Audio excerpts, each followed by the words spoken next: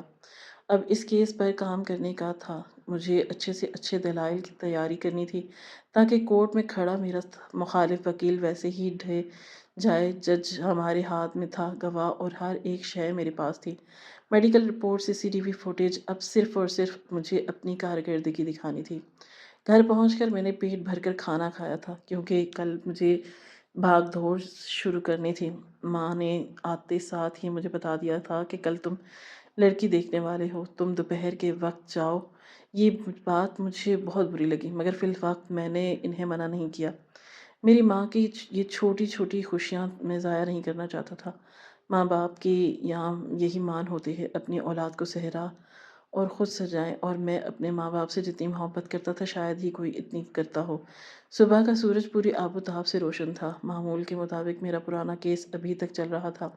میں نے بنا مخالف پارٹی کو جیتنے کا موقع دیے اسے ہرا دیا، حالانکہ ہماری ڈیل ہو چکی تھی کہ میں ان کا ہر کیس ہار جاؤں گا کیونکہ فی الحال اس وکیل کو اپنی پوزیشن یہاں برقرار رکھنی تھی۔ مگر میرے پاس اب ایک بڑا کیس تھا جس کی بدولت مجھے 5 کروڑ مل رہے تھے اور ایک بڑا عہدہ بھی۔ میں بلا وجہ کیس ہار کر اپنی بات خراب نہیں کرنا چاہتا۔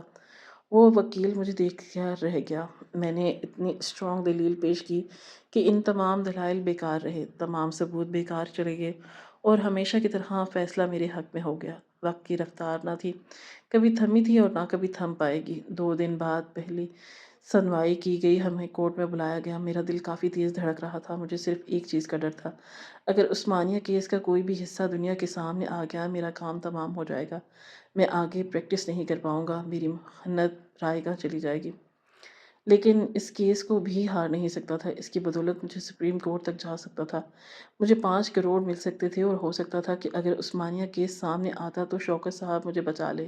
پہلی سنوائی وہ لڑکی بھی تھی جس کی عزت کو پامال کیا گیا تھا۔ میری نظر جیسے ہی اس لڑکی پر گئی، کچھ دیر کے لیے میں کچھ بھول ہی نہیں پایا۔ وہ لیڈی ٹیچر کافی ینگ تھی، تقریباً 25 یا 26 سال کی۔ میرا دل تیز تیز دھڑکنے لگا۔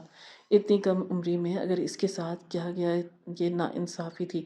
اس لڑکی کو معافی نہیں ملنی چاہیے تھی مگر میں مجبور تھا، میرے ہاتھ زنجیر سے باندھے گئے تھے۔ صرف اور صرف زبان کھلی گئی تھی اور وہ بھی ان کے حق میں کھلنی تھی۔ اس کے علاوہ میں کچھ نہیں کر سکتا تھا۔ فوراً ہی دونوں کو کٹہرے میں کھڑا کر دیا۔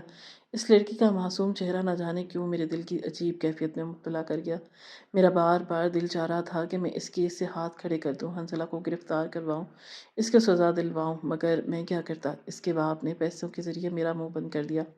کاشف صاحب نے سنوائی کا اعلان کیا تھا اور مخالف وکیل میرے کلائنٹ پر دیگر الزامات لگا رہا تھا، اس کو مجرم ٹھہرا رہا تھا اور میں عجیب عجیب قسم کے چارجز لگا رہا تھا، پچھلے کیسز بھی اٹھا رہا تھا۔ اس کی دلیل ابھی مزید بڑھتی جب میں نے فوراً ہی آبجیکشن کہہ کر اپنا ہاتھ کھڑا کر دیا۔ کاشف صاحب ہمارے ساتھ میں تھے اس لیے مجھے بولنے کی اجازت مل گئی۔ میں اب پوری طرح میدان میں اتر گیا اور اس ٹیچر کو دیکھتے ہوئے بولا کہ کہنے کو یہ ٹیچر صرف 26 سال کی ہیں مگر ان کی چال چلن کچھ ٹھیک نہیں ہے۔ اس عمر میں عموماً غریب گھر کی لڑکیاں شادی کر کے اپنے گھروں کی ہو جاتی ہیں مگر یہ ابھی تک کنواری ہیں۔ وجہ ان کا اوچھا پن ہے، یہ امیر لڑکوں سے تعلقات بناتی ہیں اور پھر ان سے مزید پیسے مانگتی ہیں۔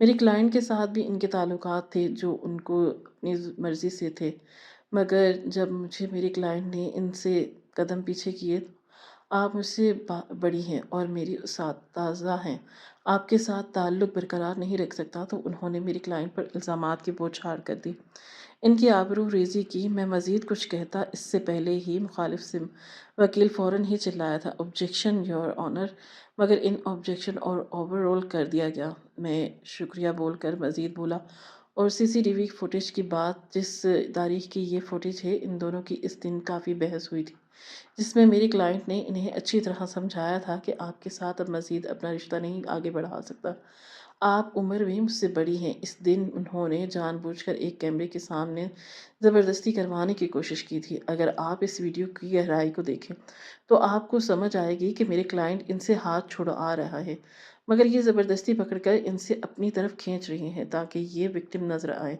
اور میرا کلائنٹ مجرم۔ آپ ان کے بینک اکاؤنٹ چیک کر سکتے ہیں جس میں بڑی رقم ٹرانسفر کی گئی ہے جو میری کلائنٹ کی طرف سے ادا کی گئی تھی۔ کیا آپ میرا پیچھا چھوڑ دیں؟ میں نے جھوٹ سوچ کر کافی دلیل پیش کر دی، اس فیمیل ٹیچر کی عزت کی دھجیاں اڑا دی۔ اس کا وکیل تلملا رہا تھا مگر جج صاحب اسے کچھ کہنے کی اجازت ہی نہیں دے رہے تھے، آخر دیتے بھی کیسے کہ شوکت صاحب نے جج، وکیل، گواہ، ہر ایک شخص کو خرید لیا تھا۔ بے شک جس کے پاس پیسہ ہو وہ سب خرید سکتا ہے۔ کہنے کو یہ فیصلہ آگے کرنا مگر جج نے فوراً ہی اعلان کر دیا، شوکت صاحب ہمارے ایک بہترین لیڈیز ٹیچر تھے، ایک بہترین سیاستدان تھے، اس لیے ان کے بیٹے کی پھنسایا گیا۔ تمام شواہد، دلیل اور ثبوتوں کو مد نظر رکھتے ہوئے عدالت اس نتیجے پر پہنچی کہ ملزم حنظلہ شوکت کو عدالت باعزت بری کرتی ہے اور مس کشف کو 2 لاکھ جرمانہ ادا کرنے کی سزا دی گئی۔ انہوں نے ایک معزز شہری پر بلا وجہ الزام لگایا اور ان کی ذات کی دھجیاں اڑائیں اور عدالت کا وقت برباد کیا۔ اب برخاست کرنی جاتی ہے۔ میں حیران تھا کہ مس کشف کچھ بول کیوں نہیں رہی، بس خاموشی سے آنسو بہا کر وہ لڑکی کھڑی رہی۔ جج کے جاتے ہی اچانک ایک نسوانی آواز مجھے عقب سے گونجی۔ میں نے پلٹ کر دیکھا تو وہاں ایک بوڑھی اور عورت اپنی جھولی پھیلائے کھڑی تھی۔ اے وکیل، میں تجھے آج بد دعا دیتی ہوں، کہیں کا نہیں رہے گا تو، تجھے میری آہ لگے گی، تو نے میری بچی کی زندگی برباد کی تو کہیں کا نہیں رہے گا، تیری بھی ایسی ہی بے عزتی ہوگی، انصاف مانگے گا لیکن تجھے انصاف نہیں ملے گا، یہ میری بد دعا ہے، تو تباہ ہو جائے گا۔ یہ کہتے ہی وہ عورت پھوٹ پھوٹ کر رونے لگی، جبکہ میں ہنستے ہوئے حنظلہ اور شوکت صاحب کے ساتھ عدالت سے باہر آ گیا۔ ایک لمحے کے لیے میرا دل عجیب ہوا تھا مگر میں نے اس طرف دھیان نہیں دیا، ضروری نہیں سمجھا۔ انہوں نے باہر آتے ہی مجھے 2 کروڑ کا چیک دیا، جبکہ میں ان سے گلے مل کر حنظلہ کو مبارکباد دے کر گھر روانہ ہو گیا۔ اب ارادہ میری شادی کرنے کا تھا مگر میں جانتا ہی نہیں تھا کہ مجھ پر کتنی بڑی مشکل آنے والی ہے۔ پورا دن معمول کے مطابق گزر گیا۔ شوکت صاحب نے اپنے گھر اپنے بیٹے کی جیت پر ایک بہت بڑی پارٹی رکھی تھی جس میں مجھے بطور چیف گیسٹ بلایا گیا۔ وہاں جانے کی بھی تیاریاں زور و شور سے چل رہی تھیں۔ اگلی صبح کا سورج پوری آب و تاب سے روشن ہوا تھا۔ میں اپنے کمرے میں کھڑا تیار ہو رہا تھا جب میرے ابا اور اماں گھبرائے میرے کمرے میں آئے۔ میں نے ان پر ایک نظر ڈالی تھی اور مسکرا کر بلا کر، کیا آپ دونوں کتنے پریشان کیوں لگ رہے ہیں؟ جبکہ میرے ابا میری طرف اخبار پڑھاتے ہوئے بولے، دیکھو تمہارے بارے میں کیا چھپا ہوا ہے۔ میں نے حیرت سے اس کی طرف دیکھا اور پھر جب اخبار اپنے ہاتھ میں لیا تو اگلا سانس میں لینا بھول گیا۔ پورا عثمانیہ کیس سامنے آ گیا تھا۔ دراصل عثمانیہ ایک بے سہارا لوگوں کو سہارا دینے والا ادارہ تھا۔ ان پر ایک کیس چل رہا تھا جس کے لیے میں لڑ رہا تھا مگر آخری موقع پر انہوں نے مجھ سے کیس چھین کر کسی اور وکیل کو دے دیا کیونکہ انہیں پتہ چل چکا تھا کہ میں حرف کرپٹ کر رہا ہوں۔ مجھے اس حرکت پر اتنا غصہ آیا تھا کہ میں ان سے لڑنے پہنچ گیا تھا۔ نہ جانے مجھے عجیب بے چینی ہونے لگی اور وہ لڑائی اتنی بڑھ گئی کہ میں نے عثمانیہ کے 2 آدمی قتل کر دیے تھے۔ یہ کام کافی خفیہ طریقے سے کیا گیا تھا مگر میں منظر پر آ گیا تھا۔ مجھے اب سمجھ آ گیا تھا کہ جس طرح کی بات مجھے دھمکی دی گئی تھی وہ جھوٹی نہیں تھی۔ میرے پیچھے بہت با اثر لوگ تھے، اس لیے مجھے بہت آسانی سے اس کیس سے نکال لیا گیا۔